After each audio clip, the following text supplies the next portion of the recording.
Mais je lui parle et il s'en va. Je suis une pilote de ligne droite, oui je l'avoue. Elle est horrible cette petite route. J'ai un cerveau en fait et j'essaie un petit peu de m'en servir. Même ma moto. Salut à tous. Vos yeux observateurs l'ont certainement constaté, ce n'est pas moi au guidon de mon GSX-R. Par contre, je suis devant, en train de faire plus ample connaissance avec une italienne. Non, pas celle-ci, ni celle-là, mais un tout autre genre. J'ai nommé la RS 660, avec laquelle j'ai déjà roulé 2 fois, mais pas assez, dont une sur piste. Bon là, je suis en train de faire l'idiote et de bouger mon arrière-train pour narguer mon compagnon de balade. Oui, j'ai un truc avec ça, et il faut vraiment que j'arrête. J'ai d'ailleurs fait pareil avec Elina et Yente. Run.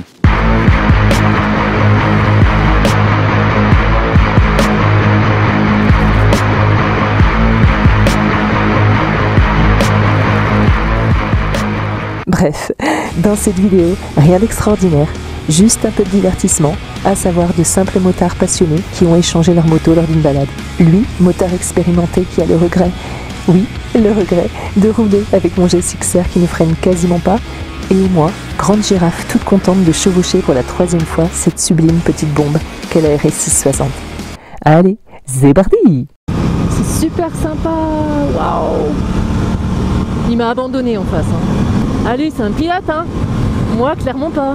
Ah, c'est beau, putain. Regarde la route, Paloma. Si vous recherchez une sportive mid-size, qui a quand même de la patate, prenez l'Aprilia RS 660. Franchement, elle est top. En plus, j'ai pas mal au dos depuis que je l'ai. Avec le GEX, j'ai pas mal au dos au bout d'une demi-heure, mais au bout d'un moment, je commence à le sentir que le dos fatigue, les genoux fatiguent. Je suis grande et au bout d'un moment, moi, à moto sur une sportive, je commence à avoir mal un peu partout. Et ben là, honnêtement, on est trop bien et ça, c'est grâce aux guidons bracelets qui sont placés au-dessus du thé de fourche et non pas en dessous comme le GEX. Donc franchement, si vous recherchez une sportive joueuse, puissante comme il faut,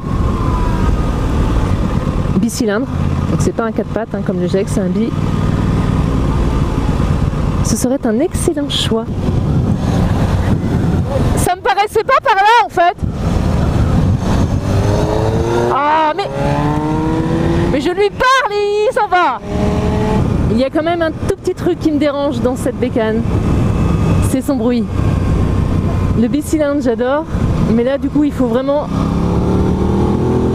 monter dans les tours pour avoir un joli bruit. Sinon bas dans les tours c'est pas terrible.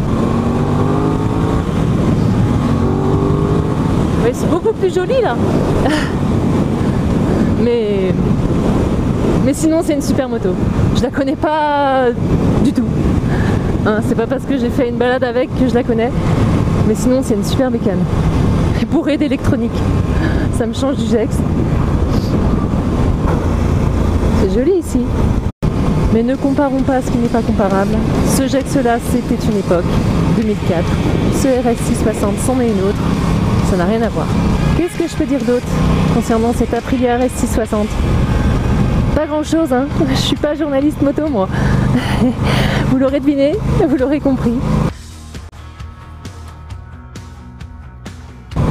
Puis j'aime pas parler en roulant, c'est compliqué pour quelqu'un qui aime faire des vidéos, hein.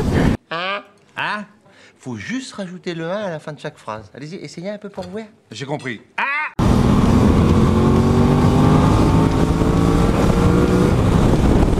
Elle demande qu'à y aller, ça c'est clair. Il ne lui faut pas une pilote comme moi, ni même le GEX d'ailleurs. Je suis trop tranquille pour ce genre de moto, mais j'y peux rien, j'aime trop les sportives. Faut pas chercher à comprendre. Je suis une pilote de ligne droite, oui je l'avoue. En fait, avec tout ce qui se passe sur la route, ça fout les boules. Et quand t'as roulé sur piste une fois, tu t'en rends encore plus compte. Ah, ben voilà. Il est de quelle année le vôtre? 2007. Ah d'accord, 3 ans après le mien. Elle est tout ce qu'il y a de plus simple dans son jus, à part le pot, mais c'est tout. Bonne route, un peu de gaffe quand même. Merci. Je suis pas une folle de vitesse en fait. Non, moi je suis pas du genre à rouler comme une débile, loin de là. Et puis je me sens pas assez à l'aise pour rouler comme une débile en fait. C'est bien. J'ai un cerveau en fait et j'essaie un petit peu de m'en servir. Je veux dire, le motard n'est pas forcément un... Les mecs, il y en a beaucoup qui n'ont pas de cerveau. Un écervelé. Parce que l'autre fois, moi, il y en a, je prenais l'autoroute en bas, je m'engage sur l'autoroute, je ne sais pas d'où il est arrivé. Ah, mais il a dû passer à 25 ans. Il m'a doublé à droite sur la bande d'arrêt d'urgence. Il est passé un camion, une bagnole. Alors j'ai dit bravo. Voilà. Bon bah merci, Allez. bonne route. Vous les gars. On n'a pas du tout les bonnes motos là, punaise. Il me faut un trail. Elle est horrible cette petite route. Ne faites jamais le tour du lac de Ternay à moto. C'est juste affreux. Ou alors avec la bonne moto. Oh putain. Ah c'est sympa ici. Il aime ma moto. J'avoue que les freins c'est un peu flippant quand même. Ça me manque pas les motos de l'époque. Hein. Revenir sur le GSXR après avoir conduit ceci, c'est quand même assez bizarre. Surtout que la mienne a un problème vraiment avec son frein avant. J'ai toujours su qu'elle avait un frein avant pas terrible du tout depuis que je l'ai acheté. Mais le fait qu'on me le dise, qu'on me le rappelle, parce que moi je m'y suis habituée malheureusement, et bien en fait ça me prouve que vraiment il faut que je m'en occupe et que c'est pas bien d'ailleurs de pas m'en être occupé avant. Mon frein est vraiment merdique. Il y a beaucoup de choses à faire de toute façon sur ma moto. Comme c'est joli ici. On trouve de ces coins quand on est dans des petites rues pourries, de ces vues. C'est chouette. J'ai enfin changé une partie du système de freinage avant, en commençant par le maître cylindre. Et j'ai opté pour un PR19 de chez Akusato avec levier fixe et long, acheté chez Gentleman Riders. PR19 par 18 précisément. PR19 par 18, Keizako. PR pour piston radial et 19 pour indiquer la taille du piston. Plus le diamètre du piston sera grand, plus il y aura de mordant et donc un freinage plus brutal. Le deuxième chiffre, lui, correspond à la course du piston dans le corps du maître cylindre. Plus la course est longue, plus le freinage sera progressif et dosable. On va commencer par changer le maître cylindre de frein et après on verra s'il y a besoin de changer autre chose.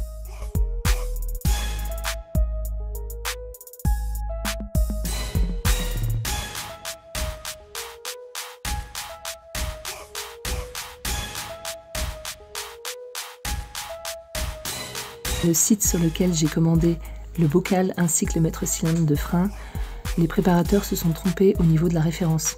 C'est le bon bocal en fait, mais pas avec la bonne pâte. Donc plutôt que de tout renvoyer, je me suis dit, t'emmerdes pas, adapte une pâte. Donc c'est pour ça qu'il y a cette petite pâte noire issue de je ne sais plus trop quoi, je crois d'une étagère, d'une fixation d'étagère. Vous constaterez ici qu'en plus de ma manucure à refaire, il a fallu adapter une pâte avec un coude ici et un coude là pour que ça puisse se fixer ici sans problème. C'est pas le truc le plus beau, mais ça fait le job et c'est tout ce que je lui demande. Et voici en exclusivité pour vous l'ancien maître cylindre du Gex avec son levier de frein, sa vis banjo, son contacteur de feu arrière ici. Si je mets le doigt devant, ça va pas aller. Je sais que ça ne va pas rentrer parce qu'il est plus long, plus gros, mais au moins pour le stockage, c'est parfait. Et changer mon maître cylindre de frein aujourd'hui m'a fait rater l'arrivée des 24 heures du Mans. Même si je sais que le Yoshimura CERT Motul n'a pas gagné, c'est quand même dommage d'avoir raté l'arrivée.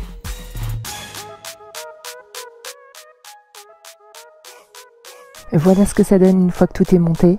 Par contre, le maître cylindre, je l'ai monté un peu trop haut. Là, le levier de frein est trop haut.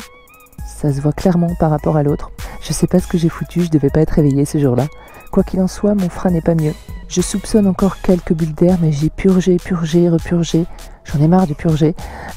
Donc, je sens que je vais confier ça à un mécano qui fera la purge en quelques secondes avec une machine professionnelle. Au moins, je suis débarrassée. Mais je pense néanmoins qu'il y a un souci ailleurs, c'est-à-dire plus bas, au niveau peut-être des joints de piston des étriers.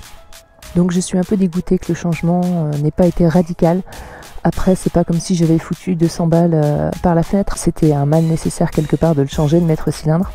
Mais j'aimerais bien qu'elle ait, une fois pour toutes, un bon freinage à l'avant. Et en ce qui concerne la pâte, je suis plutôt satisfaite. Je suis même satisfaite. Et une femme satisfaite est une femme satisfaite. Elle arrive bientôt à 70 000 km.